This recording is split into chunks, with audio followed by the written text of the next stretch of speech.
Hai teman-teman, kembali lagi ke channel Chandra Bersaudara. Pada video kali ini kita akan belajar tema 6, panas dan perpindahannya.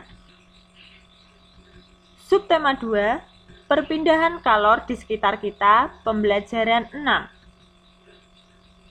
Ya, apa yang akan kita pelajari? Ya, hari ini kita akan belajar mengenai yang pertama, informasi penting dari tiap paragraf bacaan dan menyajikan ringkasan teks penjelasan. Yang kedua, kita akan belajar tanggung jawab siswa sebagai warga masyarakat dalam kehidupan sehari-hari. Dan yang terakhir, kita akan belajar mengenai kreasi pola lantai tari daerah dengan benar sesuai ekspresi. Ya, sebelumnya jangan lupa subscribe ya supaya tidak ketinggalan video selanjutnya.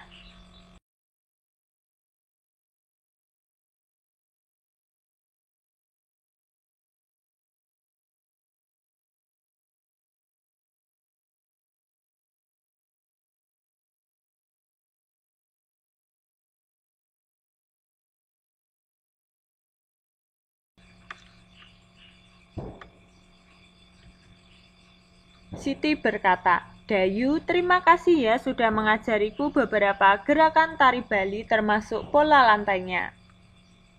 Dayu menjawab, "Sama-sama Siti, saya juga senang kamu mau tahu lebih banyak tentang beberapa tari daerah dari tempat asalku. Ini sebuah lukisan penari pendet untukmu Siti. Tari ini merupakan salah satu tari khas dari Bali yang memiliki makna dan tujuan tertentu. Pasti kamu ingin tahu lebih banyak tentang tari ini kan?"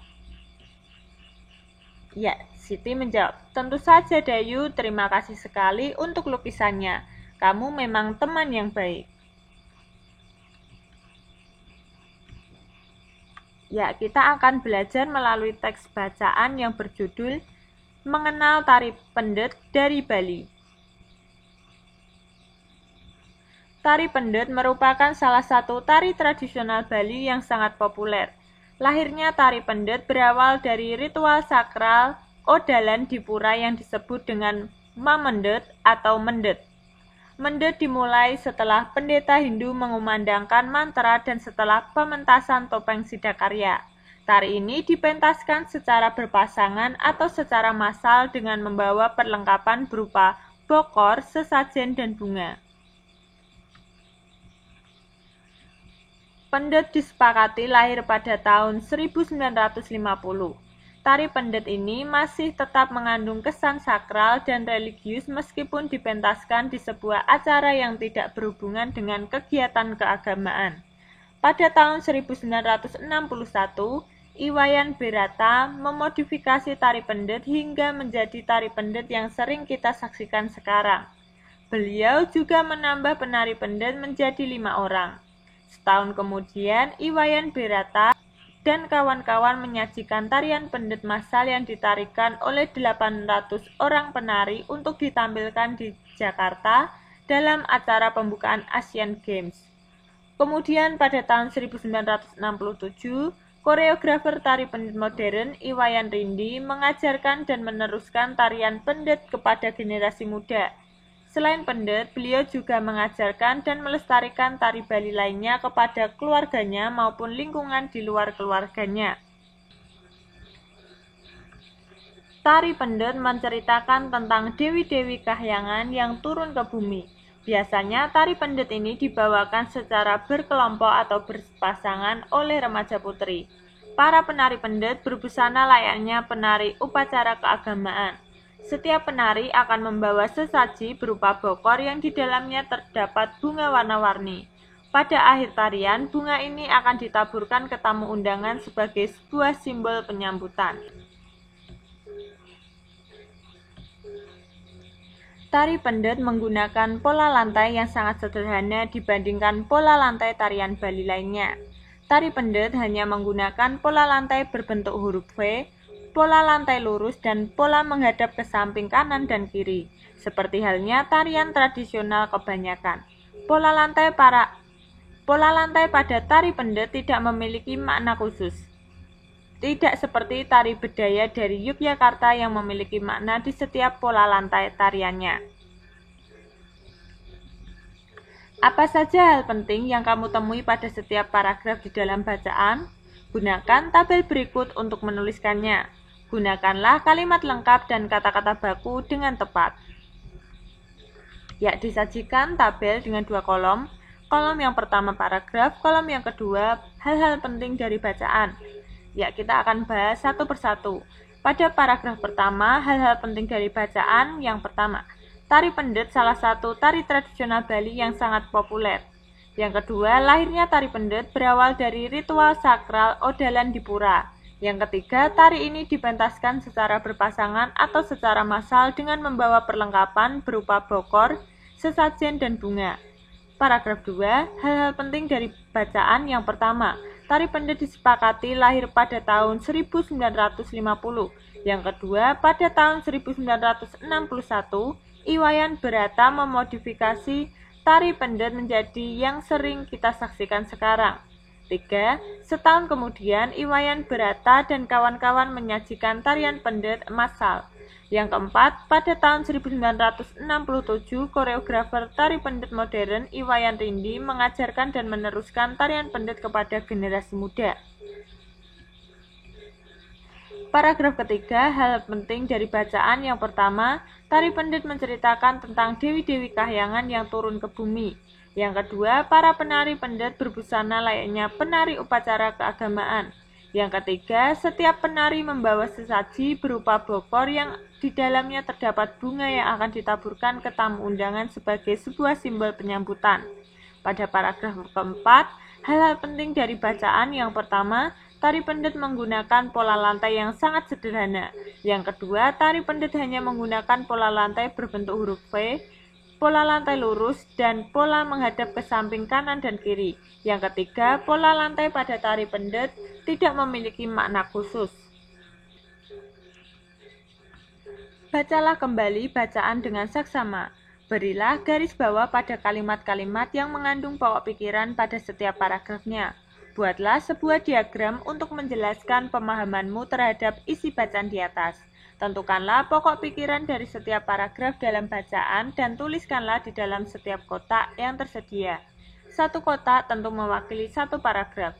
Berilah keterangan penghubung yang menghubungkan pokok pikiran dari bacaan dengan pokok pikiran di setiap paragrafnya pada titik-titik yang tersedia. Gunakan diagram untuk mengerjakannya. Ya, berikut ini adalah contoh diagram yang digunakan mengenai tari pendet Bali. Ya, tari pendet adalah salah satu tari tradisional Bali yang sangat populer. Penciptaan tari pendet yakni disepakati lahir pada tahun 1950. Kemudian isi tarian, tari pendet menceritakan tentang dewi-dewi kahyangan yang turun ke bumi. Sedangkan pola lantai tari, yakni tari pendet menggunakan pola lantai yang sangat sederhana.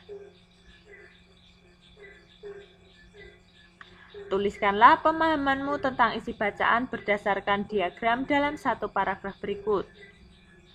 Ya, contohnya tari pendet merupakan salah satu tari tradisional Bali yang sangat populer. Tarian ini lahir dari ritual sakral Odalan di Pura. Tari pendet disepakati lahir pada tahun 1950. Pada tahun 1961, Iwayan Berata memodifikasi tari pendet menjadi yang sering kita saksikan sekarang. Tari pendet menceritakan tentang dewi-dewi kahyangan yang turun ke bumi. Tari pendet menggunakan pola lantai yang sangat sederhana, yaitu pola lantai berbentuk huruf V, pola lantai lurus, dan pola menghadap ke samping kanan dan kiri. Kamu mungkin dapat melihat bahwa pada tari daerah seperti tari pendet menggunakan pola lantai tertentu pada tariannya. Pola lantai ini ada yang bermakna tertentu, ada juga yang tidak. Tarian Bedaya dari Jawa Tengah memiliki makna pada setiap pola lantai yang dibuat penari. Tetapi pada tari lainnya seperti tari pendet, pola lantai tidak memiliki makna tertentu. Sebelumnya, kamu telah mengubah untuk mengembangkan beberapa pola lantai pada gerakan-gerakan tari yang telah kamu pilih sebelumnya. Saat ini, waktunya bagimu untuk menunjukkannya di depan teman-temanmu. Lakukan latihan sekali lagi agar gerak tarian yang kamu peragakan terlihat harmonis. Tunjukkan pola lantai apa saja yang kamu gunakan pada tarian tersebut. Peragakanlah dengan sungguh-sungguh gerakan tari yang telah kamu pelajari di depan teman-temanmu. Berikan perhatian dan tanggapan kepada temanmu dari kelompok lain pada saat mereka memeragakannya di depan kelas sebagai cara untuk mendukung usaha mereka. Ya, dengarkan percakapan berikut ini. Wah, kamu tadi dapat memeragakan pengembangan pola lantai tari dengan baik, Siti. Kamu cepat sekali belajar. Siti menjawab, terima kasih, kamu banyak memberikan semangat padaku, Dayu. Teman-teman sekelas kita pun memberikan dukungan pada saat setiap kelompok maju untuk memeragakan hasil kerja kelompoknya.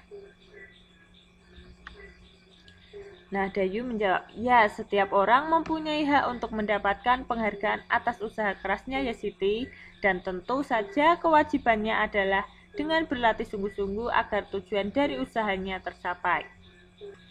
Setiap kegiatan yang kita lakukan pasti melibatkan hak dan kewajiban, baik hak dan kewajiban kita maupun orang lain, baik yang berhubungan langsung dengan diri sendiri maupun dengan orang lain.